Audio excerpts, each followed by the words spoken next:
Welcome back to my backyard snack yard on a blustery May day here in Dorset, England.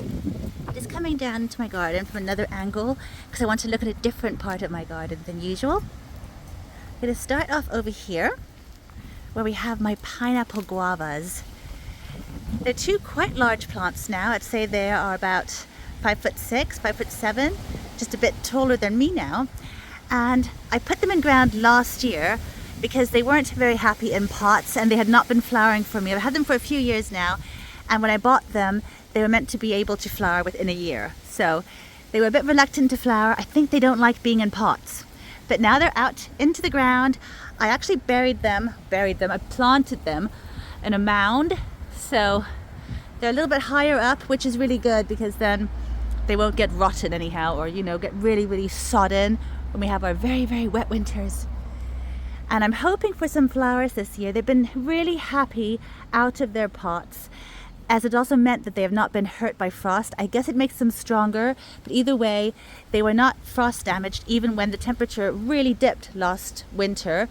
We had some cold nights where the temperature touched sort of -6 degrees Celsius, quite cold.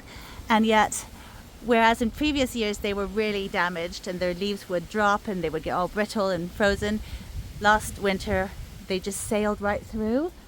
So I am hoping for flowers. We'll see what happens.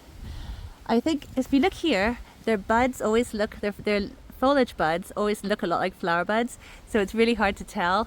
But I think all that's happening now is they're getting lots of beautiful little foliage buds, and then hopefully at some point later on down the line we might get some flower buds. But it's good to see all this new spring growth. It's really pretty, really lovely. It's such a blustery day today.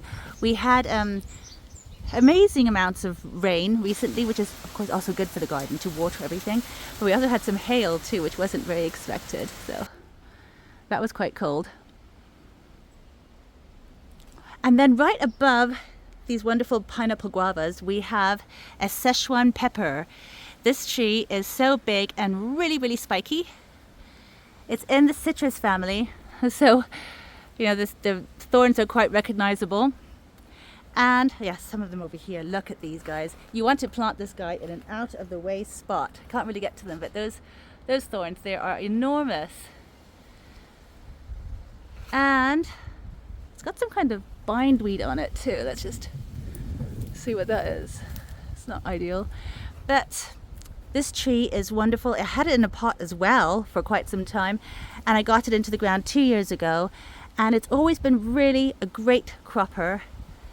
It cropped quite early, but now, the amount of flowers, they're in bloom now. They're quite small, inconspicuous, but they slowly develop into really peppery green berries, which then turn red and then split open, revealing this really shiny black seed. The seed itself is not edible. It's not flavorsome. I think you can eat them, but they have no flavor. What you're harvesting is the pericarps, the little red shells around that seed. And they are super spicy. They're that Szechuan pepper spice that we all know from wonderful Chinese dishes. And they have that really amazing mouth numbing quality. So really, really fun to have this guy in the garden, being so fruitful and so magnificent. I have pruned him quite a lot. You can see there's some chopped off branches up there. He's just getting way too tall, and there's no point having so many branches so high up. So I've given him a few good prunes and he just responds really well. Doesn't take any notice of it, just carries on growing. So he's a wonderful, wonderful spicy tree to have in the garden. Really, really fun. And then over here, everything's quite close to each other in proximity, so it's quite easy to have a little look around. This is my Persimmon, and I've been so overjoyed to see flower buds this year. I planted him 8 years ago, and I should say she is just magnificent, so wonderful. There are loads of flower buds on her. Oops. Stand still. Okay. Such a blustery day, but yeah, there's loads of these flower buds that are really developing well.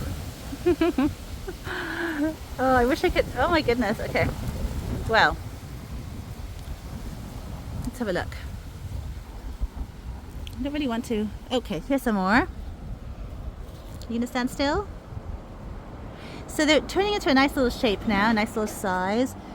That sort of telltale shape, and I think they will hopefully open up soon. This is just so exciting, and they really are everywhere. So it's such an amazing thing for me because I've waited so long for these guys. They are non-astringent persimmons, so you can just eat them when they're still quite firm. And yeah, I love persimmons, so very fun. Such ornamental plants too. I mean, this tree is beautiful. It's really large. He sort of gets pushed towards that side, so I do have to I've got him tied up to our apple tree just to sort of keep him from falling over. And at one point, all these branches out here to the right got really heavy, and one even snapped last year. There were no fruits, no flowers ever until now, but yeah, the branch just got so heavy. So I really have made an effort to prune it. I did lots of pruning, and that could also be why it suddenly decided to flower. I'm not sure, but I'm definitely over the moon to see all these flower buds. They're such pretty little things too. They're so interesting the way they look too, like little scrunched up things. So lovely. And then right next to it we have an aronia berry. This one is called Viking. There are a few different cultivars, and this is called Viking. He's quite large, and we've had him for quite some years. He's flowered for ages and produced berries. We never have tasted any of them because the birds get to them. So as you can see, they're these really lovely berries. They turn black when they're ready. They're very astringent, so they're not super pleasant to eat raw. You wouldn't want to eat them raw, but they're good to be made into jams and things. They're super berries. They're full of nutrition. So I would like to cover this guy up now that all the berries are set. And there's quite a good berry set there. I think I'll just come around with some fine mesh netting that won't trap any birds' legs or feet or anything, and just get him so that I can get some berries too. I'll do that in the next day or two. They also used to be called choke berries, but then I think the people who were selling them, or the marketing people, got involved and said that it wasn't the best name to have if you're trying to sell a berry. So they rebranded it, and now it's aronia berry. Which sounds better, I guess. I can see why. Oh, and look, there's some Saskatoons next to it as well. Right there, also known as service berries. They are super delicious, super nutritious berries as well. Blue ones, blueberries, not blueberries, but berries that are blue. And here we have my little pawpaws, my American pawpaws, Asimina triloba. They haven't got any flowers this year, but they're growing to a nice size.